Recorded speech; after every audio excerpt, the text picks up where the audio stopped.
Kolkata, the city of joy. আনন্দের শহর কলকাতায় এবারই আমরা প্রথম পুরো পরিবার মিলে যাচ্ছি। এবারের শর্ট ট্রিপে আমরা সিটি অফ জয় কলকাতায় কিভাবে গেলাম, কোথায় থাকলাম এবং কোথায় কোথায় ঘুরলাম এই ভ্লগে তার কিছুটা দেখানোর চেষ্টা করব। যদিও আমাদের ফ্লাইট ছিল সকাল 11:30 কিন্তু সকাল 9টার মধ্যে আমরা এয়ারপোর্টে পৌঁছে যাই। এরপর চেক ইন শেষে আমরা লাউঞ্জে চলে যাই। যেহেতু বাবা ইবিএল এর ডেবিট এবং ক্রেডিট কার্ড ইউজার, তাই আমরা এয়ারপোর্টের ফার্স্ট ফ্লোরে ইবিএল স্কাই লাউঞ্জে চলে যাই।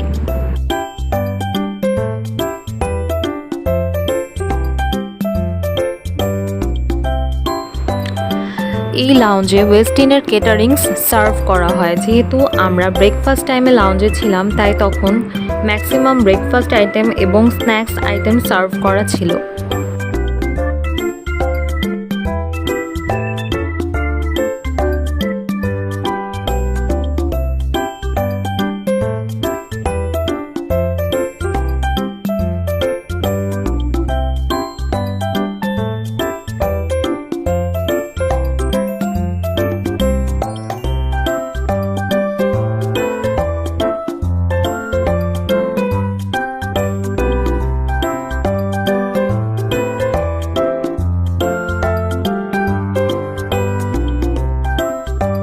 তাছাড়া একপাশে ড্রিঙ্কস কর্নার আছে, সেখান থেকে পছন্দ অনুযায়ী লাতে, ক্যাপুচিনো প্রিপেয়ার করে দেওয়ার ব্যবস্থা আছে।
আমাদের বোর্ডিং টাইম ছিল 11:40-এ, তাই আমরা 11:20-এর দিকে লাউঞ্জ থেকে বের হয়ে যাই। আমাদের প্লেন ছিল নভো এয়ার VQ721।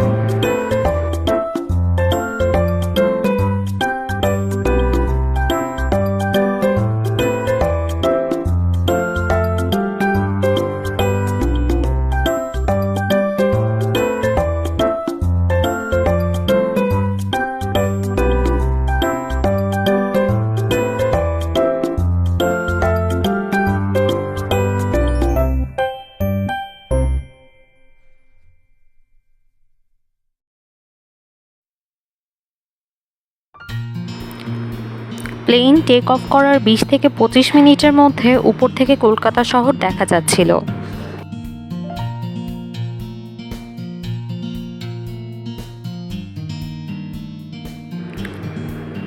অল্প কিছুক্ষণের মধ্যে আমরা নেতাজি সুভাষচন্দ্র বসু এয়ারপোর্টে পৌঁছে যাই। নেতাজি সুভাষচন্দ্র বসু এয়ারপোর্ট ভারতের খুবই পুরানো এয়ারপোর্টগুলোর মধ্যে একটি। 1924 সালে এটি চালু হয়। তাছাড়া এটি ইস্টার্ন ইন্ডিয়ার সবচেয়ে বড় এয়ারপোর্ট।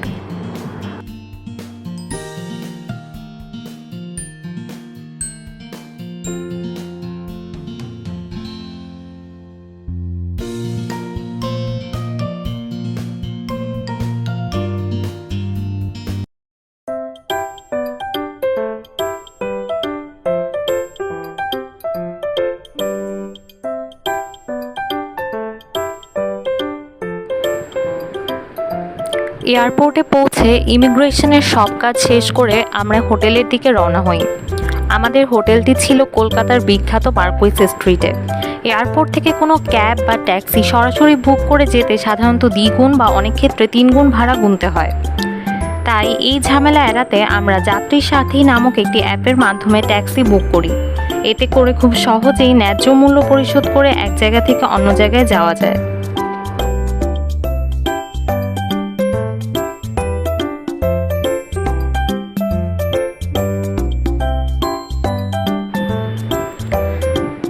কলকাতা একটি জনবহুল শহর হওয়া সত্ত্বেও কলকাতার রাস্তাগুলোর দিকে লক্ষ্য করলে দেখা যায় তাদের রাস্তাগুলো খুবই পরিষ্কার। তাছাড়া বাস, ট্যাক্সির মতো গণপরিবহনগুলো যথেষ্ট পরিষ্কার পরিচ্ছন্ন।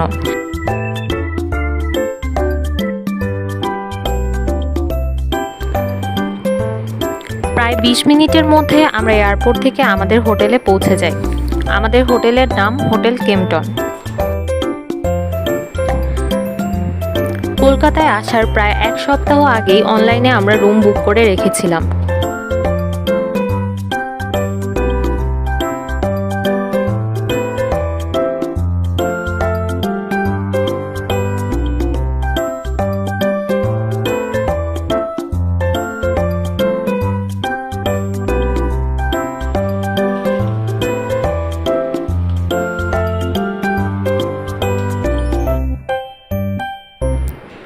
রুমে গিয়ে কিছুটা ফ্রেশ হয়ে আমরা বের হয়ে পড়ি কলকাতার বিখ্যাত কলকাতা নিউ মার্কেটের উদ্দেশ্যে। কলকাতা নিউ মার্কেট আমাদের হোটেল থেকে খুবই কাছে, পায়ে হেঁটে গেলে 10 থেকে 15 মিনিটের পথ।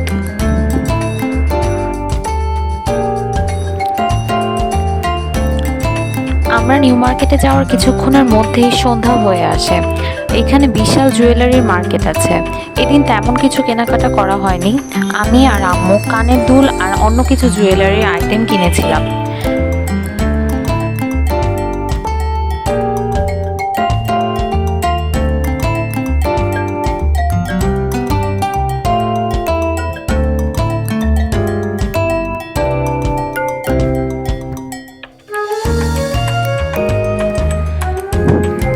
এদিন আমরা প্রায় 1.5 থেকে 2 ঘন্টার মতো নিউ মার্কেটে ছিলাম। তারপর একটা রেস্টুরেন্ট থেকে ডিনার শেষ করে হোটেলে ফিরে আসি।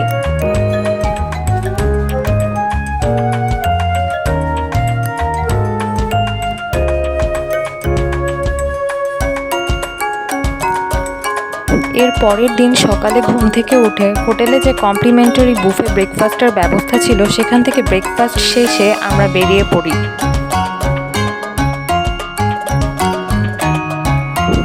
এরপর একটা ক্যাব ডেকে আমরা কোয়েস্ট মলের দিকে রওনা হই। কোয়েস্ট মলে যাওয়ার সময় আমরা হাওড়া ব্রিজ অতিক্রম করি। এটি পশ্চিমবঙ্গের হুগলি নদীর উপরে একটি ইস্পাত নির্মিত ব্রিজ। বলা হয় এই ব্রিজটি তৈরিতে কোনো নাট বল্টু ব্যবহার করা হয়নি, যা এই ব্রিজটির বিশেষত্ব। 1943 সালে এই ব্রিজটি চালু করা হয়েছিল।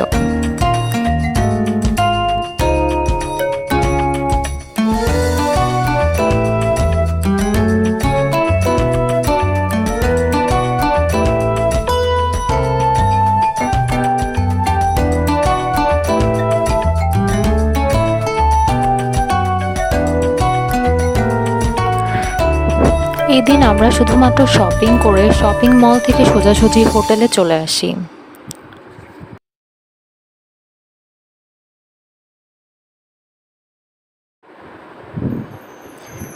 এটা আমাদের কলকাতা ভ্রমণের তৃতীয় দিন। সকালে ঘুম থেকে উঠে প্রতিদিনের মতো আমরা আমাদের হোটেলের গ্রাউন্ড ফ্লোরে রূপসী বাংলা হোটেলে চলে আসি।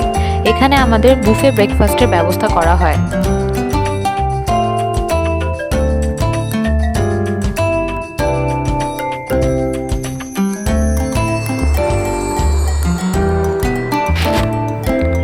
ব্রেকফাস্ট শেষে আমরা আমাদের রুমে ফিরে আসি। আর চেক ইনের সময় তো রুমের ভিডিও করা হয়নি। 2 দিন থাকার পর রুমের অবস্থা অনেকটাই অগোছালো। আমরা যেহেতু 3 জন, তাই রুম বুক করার সময় আমরা এক্সট্রা বেডের কথা বলেছিলাম।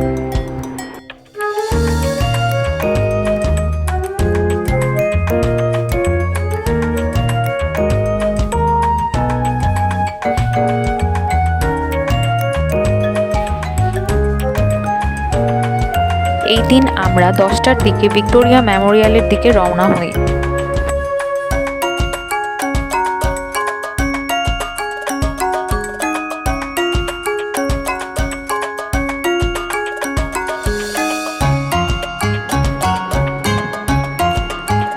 ভিক্টোরিয়া মেমোরিয়ালের এন্ট্রি টিকিটের প্রাইস ইন্ডিয়ানদের জন্য 20 রুপি, সার্কভুক্ত দেশের নাগরিকদের জন্য 100 রুপি এবং অন্যান্য ফরেনারদের জন্য 200 রুপি।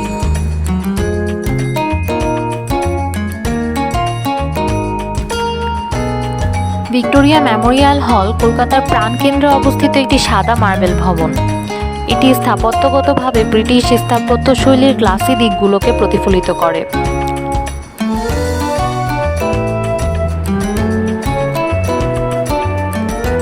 1901 সালে রানী ভিক্টোরিয়ার মৃত্যুর পর সর্বপ্রথম লর্ড কার্জন এরূপ একটি মেমোরিয়াল করার প্রস্তাব দেয় এবং তহবিল জমা করে। সেই অনুসারে 1906 সাল থেকে এর নির্মাণ কাজ শুরু হয়। 1921 সালে এটি আনুষ্ঠানিকভাবে খোলা হয়।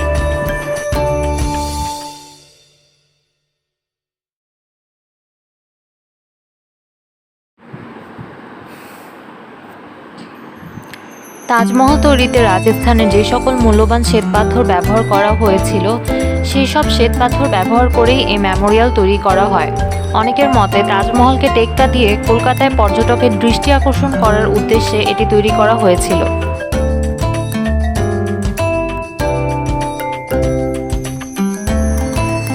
এখানে কখন এই হলের কতটুকু কাজ সম্পন্ন হয় তার ছবি এবং ইনফরমেশন দেয়া আছে।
আমরা যখন এই হলে গিয়েছিলাম তখন এখানে একটি গ্যালারিতে অবনীন্দ্রনাথ ঠাকুরের চিত্রকর্মের একটি এক্সিবিশন চলছিল।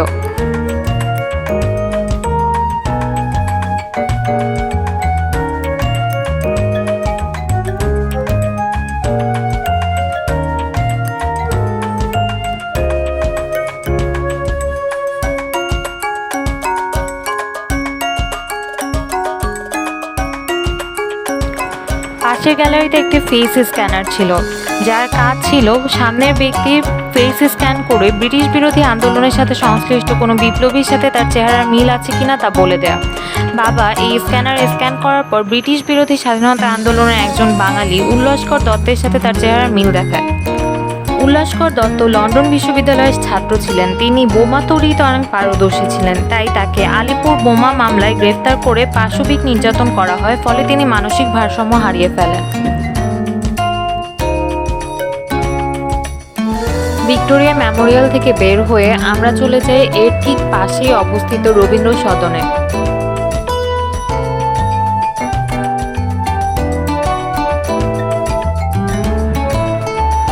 রবীন্দ্র সদন মূলত রবীন্দ্রনাথ ঠাকুরের নামে করা একটি থিয়েটার হল এবং সংস্কৃতি কেন্দ্র।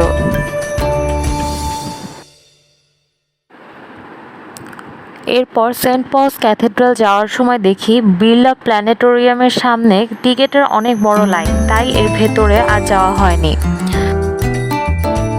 এরপর আমরা চলে যাই সেন্ট পলস ক্যাথেড্রালে। এটা ভারতের অন্যতম প্রধান ক্যাথলিক গির্জা। এখান থেকে বের হয়ে আমরা দেখতে পাই ইন্দিরা উদ্যান। এটি মূলত একটি চত্বর। এখানে ইন্দিরা গান্ধীর একটি বড় মূর্তি রয়েছে।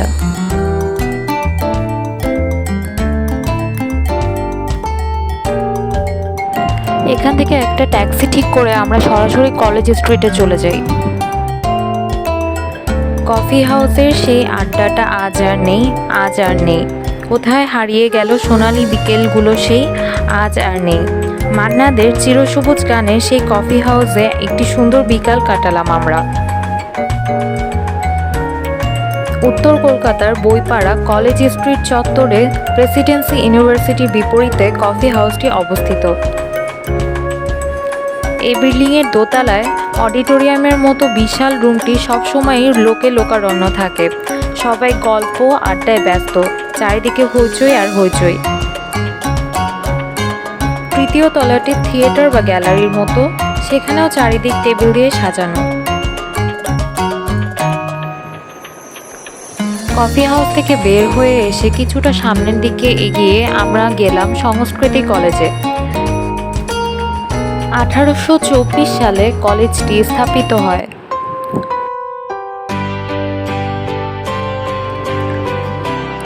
ঈশ্বরচন্দ্র বিদ্যাসাগর, মদনমোহন তর্কালঙ্কার, হরপ্রসাদ শাস্ত্রী, শিবনারায়ণ শাস্ত্রী, কমলকৃষ্ণ ভট্টাচার্য, বিমল কৃষ্ণ, মতিলাল, অবনীন্দ্রনাথ ঠাকুর, বিশুদের মতো অনন্য সাধারণ ব্যক্তিবর্গ এই কলেজের শিক্ষার্থী ছিলেন। আমরা যেদিন সংস্কৃতি কলেজে গিয়েছিলাম সেদিন এই প্রতিষ্ঠানে 200 বছর পূর্তি অনুষ্ঠান চলছিল। এটা আমাদের কলকাতা ভ্রমণের শেষ দিন। আমাদের ফ্লাইট টাইম ছিল 12:30-এ।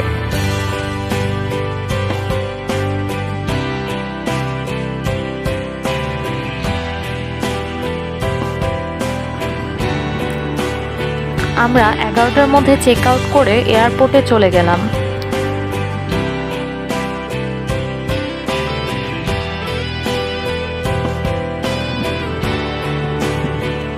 এই ট্যুরটা সত্যি অন্যরকম এবং এক কথায় অসাধারণ ছিল।